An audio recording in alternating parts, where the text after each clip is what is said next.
10 money rules that fit on an index card, then and now. So that's today's topic. All the financial advice you'll ever need fits on an index card, then and now. But this has a backstory, and I don't know if you remember it. Back in 2013, a professor from the University of Chicago was being interviewed by a journalist. So, Professor Harold Pollack. And the author and journalist was Helene Olin. She wrote the book Pound Foolish, and she was interviewing him about the financial industry's failings. And he made a bold statement in the interview. And I think I'll quote, I'm going to read it. All the good personal finance advice can fit on one index card, and you can get it for free at the library. So that was his bold statement. And of course, people challenged him afterwards and told him to prove it. And so he got an index card, got a Sharpie, and wrote down 9 money rules. And then he took a photo of it and uploaded it online, and it went viral. I don't know if you remember this story. The Washington Post picked it up and it made the media circuit. I don't know if that's when I saw it, but I do remember seeing it on PBS. All the financial advice you'll ever need fits on an index card. And I saw that when the book itself, after the index card went viral, a book was made from it. And the book was called The Index Card: Why Personal Finance Doesn't Have to Be Complicated. So I want to go through these 9 money rules that were on the original index card. And then one more was added, but it really wasn't a rule. But I'll go into that. Now, I could not find an index card, but I love my stickers. I tend to use them and place them on my little smiley face. And this is a 4x6, same size as an index card. And I wrote down Professor Pollack's 9 rules. I'm going to go through them. And when the book came out in 2016, there was a 10th one that was added. It wasn't really a money rule. It was more a meta reminder. Always remember to see the index card. So basically trying to get you to go right back to the index card. Like repeat, go back to rule number 1. Index card, the 9 rules. So let's go through them. I thought we would have fun with this, and then I would give you my own 10 rules, money rules. So then and now, 10 money rules that fit on an index card. Then being 2013 and now being 2025. What would I change about his 10 money rules? And you're possibly going to notice that some of the mantras that we know to be true are missing, but they're kind of baked in. Anyway, without further ado, let's get into it. Rule number 1, and I actually also have it on a little iPad only because I don't have to put my glasses on. So, max out your 401k or equivalent. That is rule number 1. This means contribute as much as you can to a retirement account. Get the employer match, start from where you are, and just basically contribute. A great rule. So if you don't have a 401k plan, and the 401k is essentially the tax code that describes that retirement contribution. You could have a 403b, you could have a 457, and so on and so forth. You could have a 401k simple plan. As far as if you're self-employed, there are other ones. So basically max out your 401k or equivalent. Rule number 1. Great rule. Number 2, buy inexpensive, well-diversified mutual funds. So he basically wants you to avoid stock picking and Instead, own hundreds of companies in the market.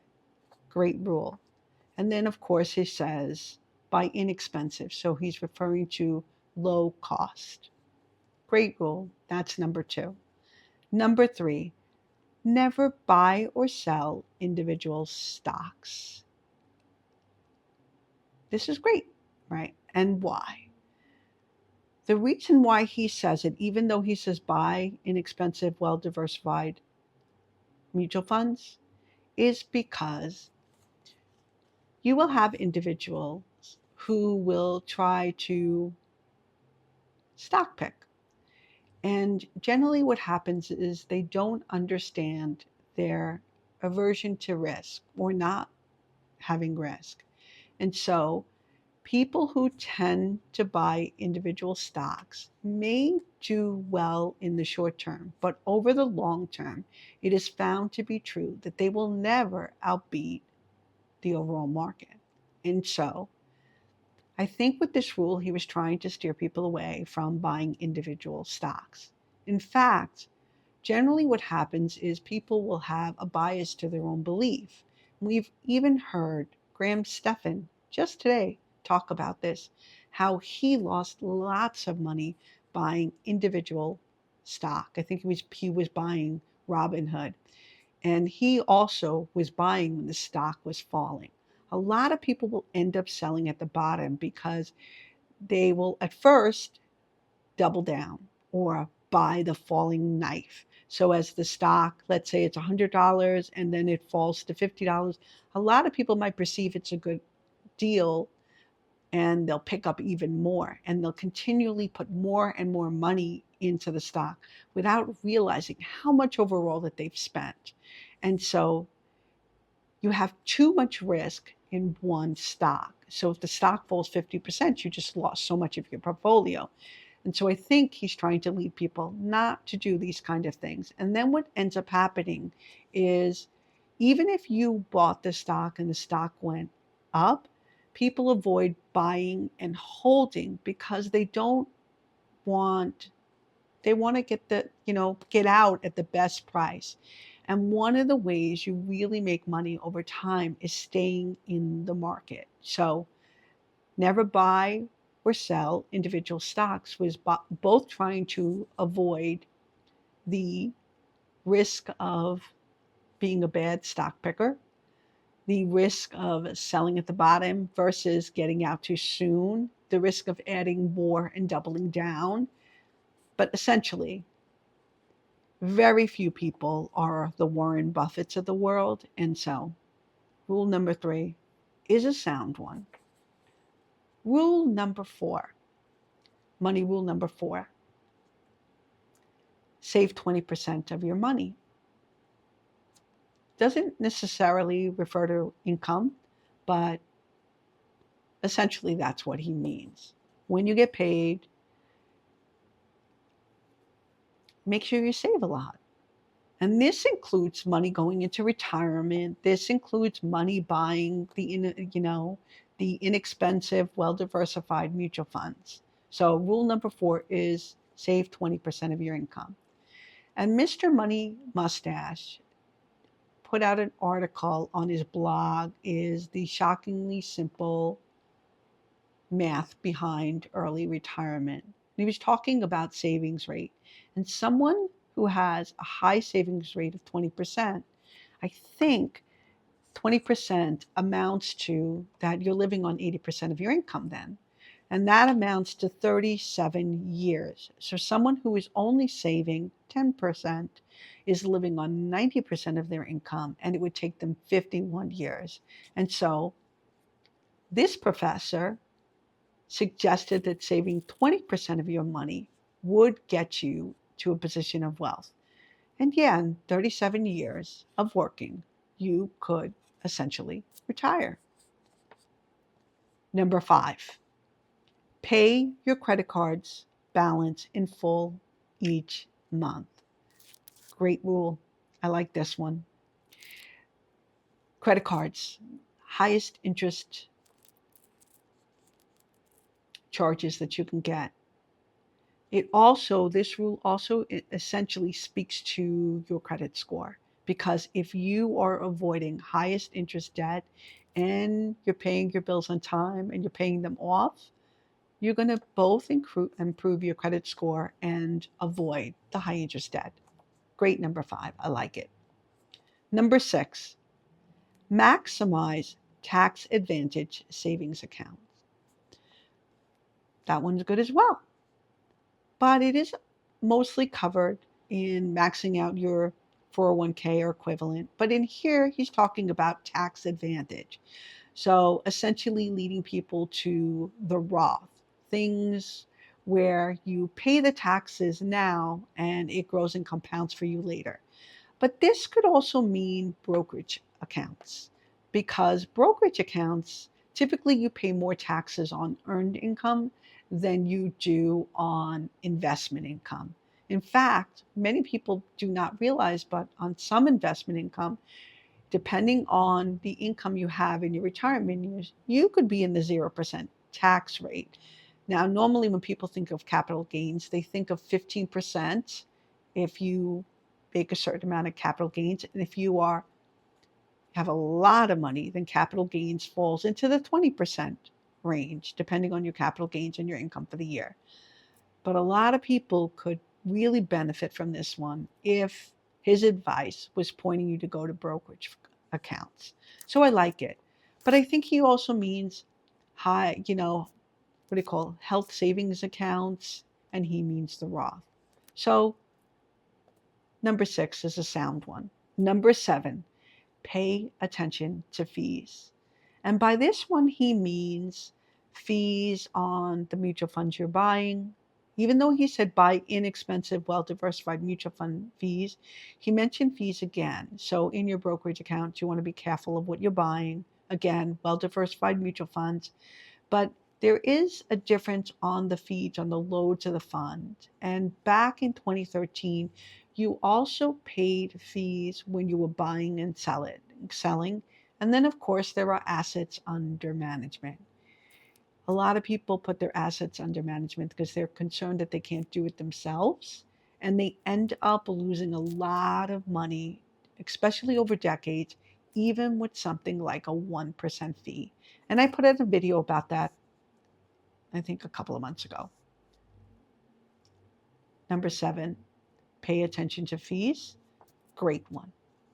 Number 8, make financial decisions as a family.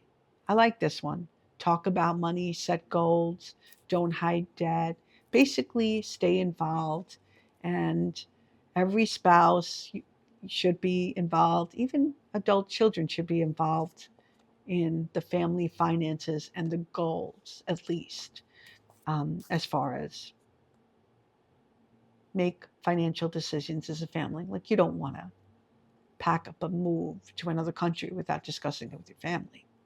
But your financial health overall works better when everyone's on the same page. And in relationships, money arguments are one of the leading causes of divorce. And of course, women not being involved in money or men not being involved in money is a major problem as well. And then, of course, in the event that one spouse passes before the other, need to be well aware of the finances. So I also like number 8. It's a really great one. Number 9, promote social insurance programs to help people when things go wrong. So again, he was a public policy, I don't know if I mentioned that actually, professor. So he very much believed that financial welfare wasn't just personal, it was a societal issue. And so he believed in programs like Social Security and Medicare, as well as unemployment insurance.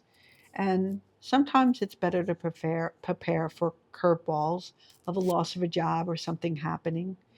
And of course, in this number 9, I think he's also saying, I didn't read the book, but I would imagine he's saying, try not to get jobs off the books, because If you have income that is off the books, then essentially you're not really paying into these programs. And then when you go to retire and then you're shocked because you don't have any money going towards Social Security, then you're not going to get a Social Security payment. So you have to be in the system to be able to get benefits from the system. So it's very important to do that. Otherwise, you'll only have potentially one spouse collecting Social Security and the other spouse not. If it's a couple or if it's an individual who's only ever worked off the books, that would present a problem. So I do like his 9 money rules. But you're going to notice something. Some of the mantras that we often hear, they're missing, right? Live below your means. But that's woven into every single one of these rules pretty much. I mean, save 20% of your money, rule number 4, captures that. Then there's pay yourself first. I would imagine, considering that you're investing number 1 in and maxing out eventually into your retirement fund, you're essentially paying yourself first. Not the same way as I would say paying yourself first, because I also believe in money outside of brokerage. Outside of retirement should be investing. So we'll get into that. He doesn't mention build an emergency fund. But again, if you're saving 20% of your income, you're essentially, in some ways, building an emergency fund, especially if you do have it in tax advantage savings account. That essentially could be, if he meant high interest savings account, let's say, or a brokerage account savings account.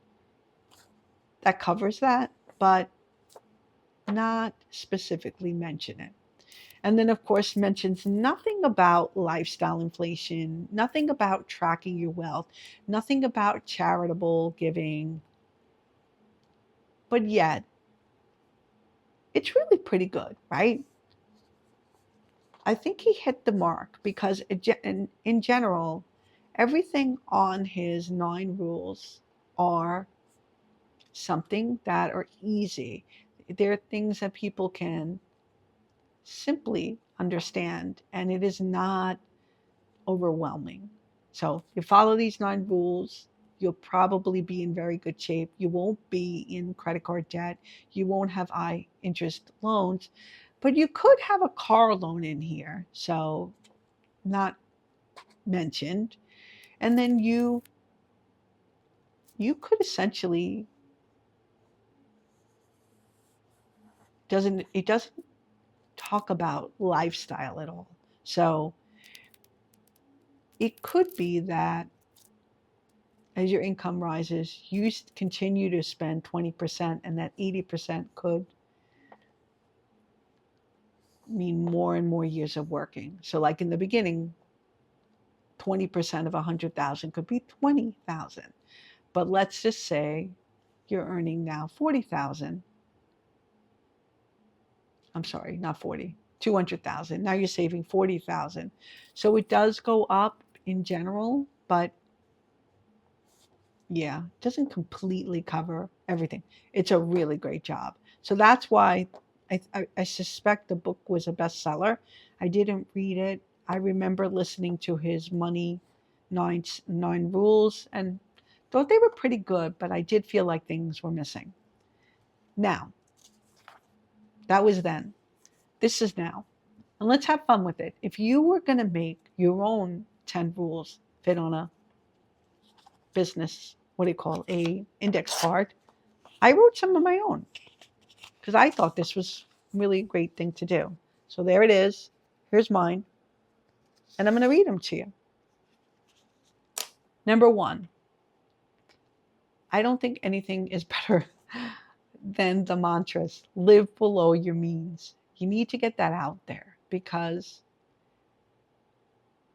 when you're starting out, and even as you are no longer earning an income, number 1 is so important. So living below your means, overspending is the number 1 killer of wealth. And it could happen at any time. It doesn't necessarily mean you could go the first 50 years of your life being really great with money and you change that one thing when you're no longer earning money, it could put you off kilter. So let's say you're not earning anymore when you retire. So I like living below your means. I think it needs to stay in there. Two, pay yourself first. Absolutely believe in paying yourself first. A portion of your paycheck, not including 401k. 401k, of course, is paying yourself first. But even outside of 401k, you should be having a portion of your check that you don't touch.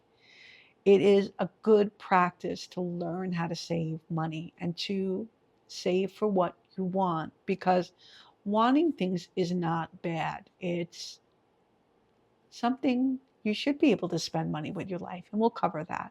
Number three, I want you saving 15 to 30% of your income.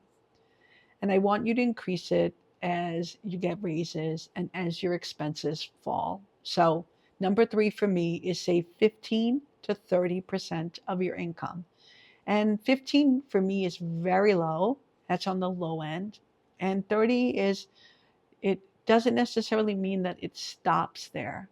But I believe the 50 30 20 rule should be swapped around. It should be 50% towards need, 20% towards wants, and 30% towards savings.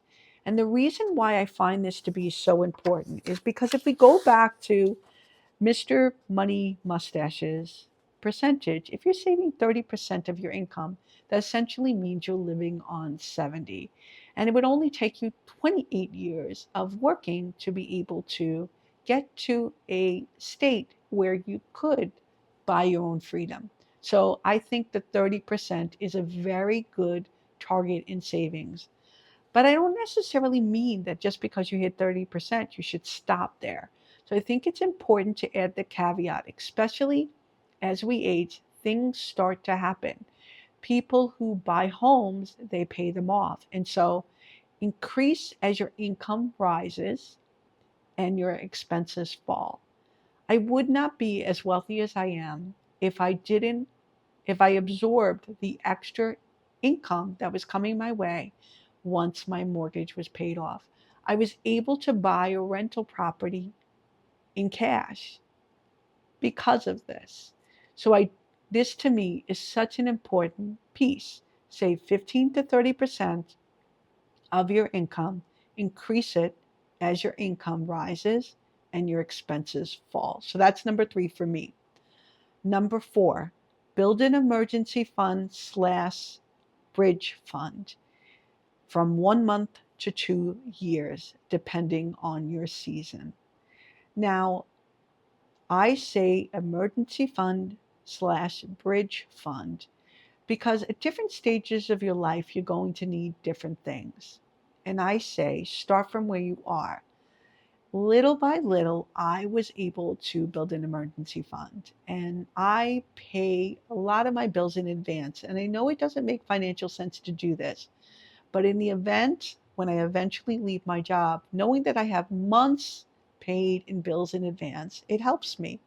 And so, how I did this at first is you save up your rent or you save up your mortgage, and little by little, you build to 1 month. And the important caveat on this is there are different seasons of your life. When you're first starting out, you don't have the same kind of responsibilities in life. Your expenses may be much lower. My expenses, even though they were not in the 50, 20, 30 in the beginning when I was first starting out, my rent alone was 93% of my paycheck, but I was able to build an emergency fund and keep my expenses low as my income was rising, as I added additional jobs. And I had to do that early on. I had to go through a season of sacrifice because I had a lot of bills. But over time, when you become a family, and if you become a family, and if you are the sole breadwinner or you live solo alone, You can't just stay at 1 to 3 months of income. And as you age, it becomes much harder to find a job. So that's why I say build an emergency fund 1 month to 2 years. Everyone knows their risk aversion. Everyone knows the industry that they're in as far as they do for a career. And so certain jobs are more secure than others. I know there is no such thing as a stable job or stable income, but there are first responders, let's just say, they're more likely to keep a job than an office worker or someone who is right now, we are seeing what's going on in the technology field. So, with the job losses, tech and people who code are having a hard time, and including people who might be disrupted from careers because of AI. And so build an emergency fund 1 month up to 2 years. And the 2 years, I use the word as bridge account because as you approach retirement, it's very important to have 1 to 2 years of cash, depending on your own unique situation. And by this, I mean, are you going to have a pension? Do you have money in a brokerage account that is in a money market account? So, do you have a lot of your money? How are you risk averse? Do you have a lot of your money more in index funds than you do in, let's say, bond funds? So, what's your asset allocation? So, that's you have to know yourself and what you might need. But the last thing you want to do is when you get to a state of retirement is run into what is called sequence of return risk. And that is the market drops the moment you retire. And now you need to remove money from your account. But if you had a bridge account with 1 to 2 years in it, you could potentially ride out some of that storm and or take out a little money from the market, at less money from the market to replenish that bridge account. So that's why number 4 is build an emergency fund 1 month to 2 years. Emergency fund slash bridge account 1 month to 2 years. And someone who is the breadwinner, the emergency fund should at least have a year if you have kids, if it's one parent working. Anyway, I don't want to labor that, but build an emergency fund slash bridge account, bridge fund from 1 month to 2 years, depending on your season. I hope that makes sense. Number 5, invest in both a 401k or equivalent. So that's your 403b, your 457s. If you are self employed, any simple plan that you have.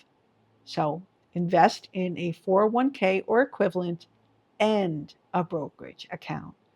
I don't want all your money in retirement.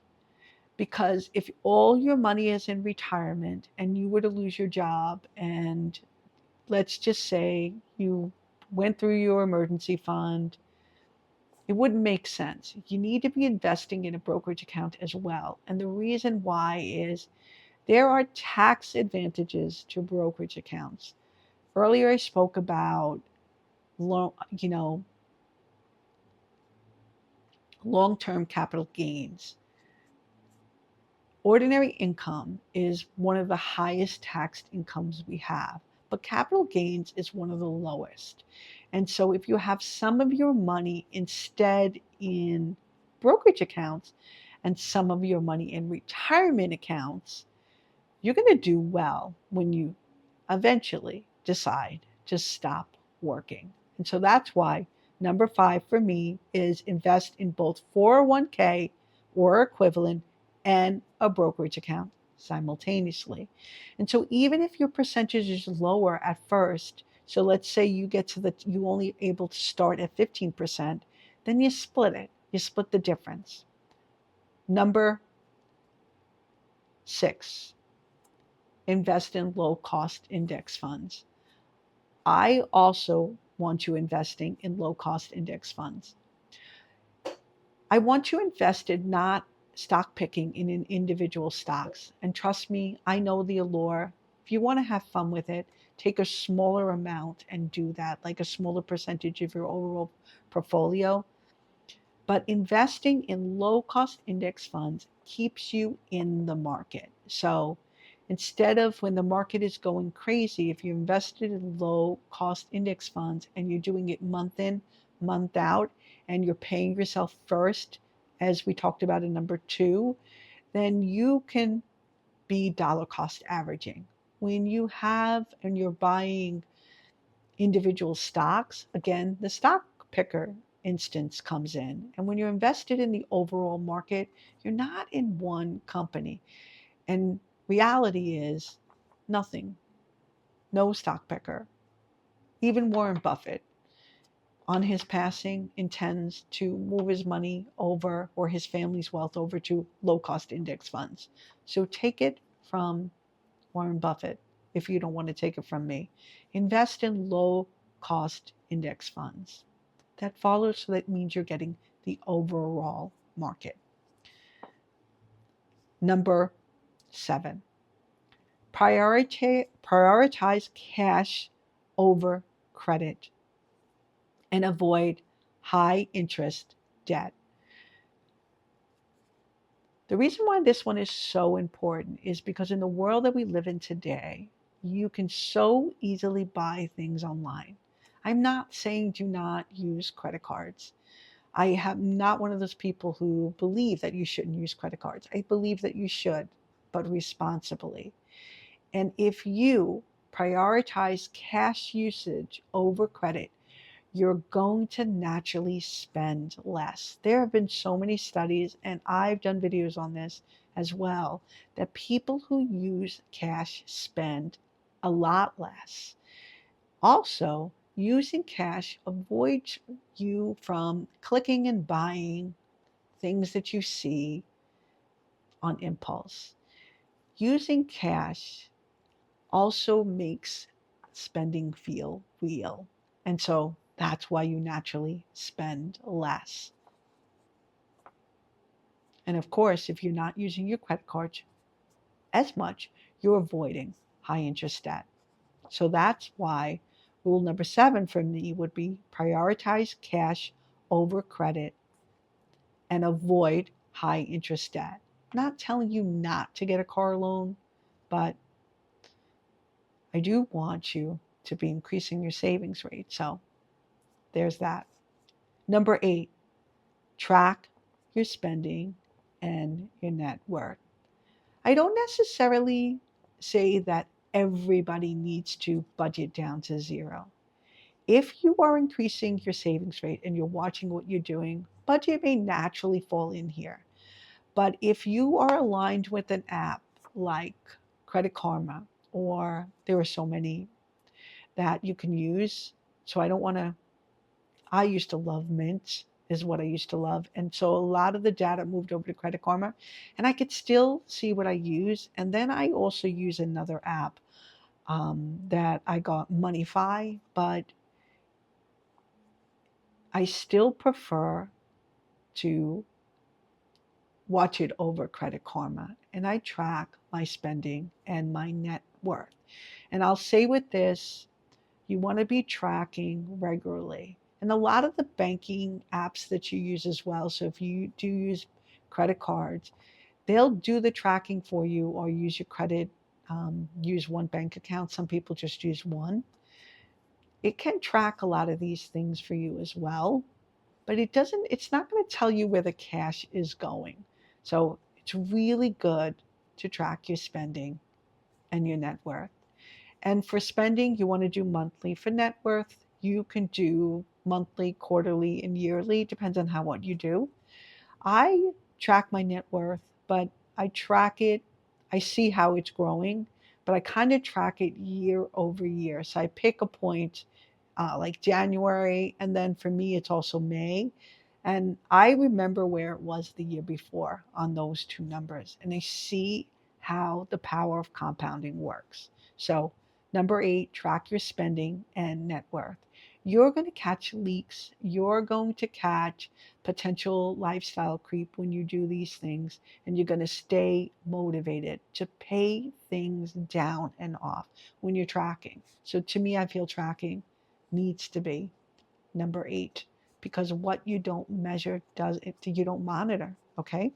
So number 9, this one is so important because I want everyone to be spending money as well. So I want you to be making lifestyle improvements when you reach a high savings rate.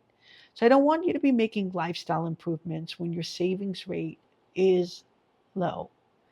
When you reach a high savings rate and then you get to a point, let's say you're at 30%, but you were scrimping and saving to do this, that is the time where it makes sense for you to start adding things back into your life. There's nothing wrong with enjoying money. And at the end of the day, you don't know how much you need to retire until you reach a point of enough. And so for me, in my case, I've been financially independent for many years. I actually thought I was going to retire in my 40s, and I didn't. Things happened. I enjoyed my job, and my expenses were not where I wanted them to be. So I improved my savings rate, but at the same time, I also knew that I wanted more. So, for instance, I wanted a property that I could go to. And so we ended up buying a vacation property, not something that was too big, not something that was crazy expensive, but it was something that I wanted. And my husband and I love it. And so we have a vacation property. And I also wanted to dabble in being a landlord, something I don't enjoy as much, to be honest. But we ended up getting a rental property as well. So I want you to make lifestyle improvements, but this also means we increased our travel, we increased going out, things that we do, because this is different from lifestyle creep. When your savings rate is high and money is meant to be spent and enjoyed. And if I would have retired when I was in my 40s, I potentially would have been limiting my lifestyle to someone who might have been a lean fire, and that might have not been correct for me. So I want you to reach enough, but I don't want you to experiment with enough until you have a high savings rate. And so that is why number 9 for me is make lifestyle improvements when your savings rate is high, because you it's not lifestyle creep to make sure that you're adding things to your life. You're not reacting, you're making improvements at the time. And it has nothing to do with comparison or pressure. It has to do with what you truly want to live a beautiful life. So, number 9, make lifestyle improvements when your savings rate is high. Now, it could be that you don't need any and you're fine, and all along you kept your savings rate low and you never needed any. But I think that's the appropriate order. And then number 10. My number 10 is sort of almost the same as the reminder. It is stay the course and then trust the process. In the beginning, you're not going to see you're not going to see the compounding as much. So early on when you're investing, it is not going to be that high. The dividends that you're getting on your stock, your money compounding for you, it's going to be low. But if you stay the course and you are consistent and disciplined with making sure that you don't get yourself into debt that pulls you out of a high savings rate, you're going to be okay. And eventually, what is going to happen is you're going to let patience do the heavy lifting for you. And you're going to get to a point where you could buy your freedom of the life of your dreams. So that's why staying the course and trust the process. Continually buy, month in, month out, continually track, continually pay yourself first, live below your means, and follow all these 9 money rules for a good life. I didn't have one in there. I mean, I do believe it's extremely important for giving, but I feel that it's added into make lifestyle improvements when your savings rate is really high. I was giving all along, but the amount of giving that I do, charitable contributions that I make at this stage in my life is so much more. And that was part of lifestyle improvements for me. Also, did nothing in here that covered the family dynamics. I believe if you are following these rules, that you're essentially doing those things naturally because you can't have a high savings rate and you can't build an emergency fund and plan for all these things. And you probably won't stay in a committed marriage if you're not doing and all these things. So I didn't feel it needed to be covered here, but yes, it's very important. You should be hiding debt from your spouse. Anyway, remember the index card. Remember the basics. Oh, where's that index card I had? There's 10. 10 money rules, the old and the new. I'm really tired, so I know this might be a little bit long-winded, but I really thought this was a really cool topic, and it came to me when I answered a comment today, about, I mentioned the index card. I'm like, you know what? A video on all the financial advice you'll ever need fits on an index card. And guess what? It does. This is Regina from Simply Fundamental. If you have your own money rules, I'd love to hear them. Put them down in the comments. So keep it to 10 and let me know what they are. And hit like and subscribe, and I'll catch you on the next one.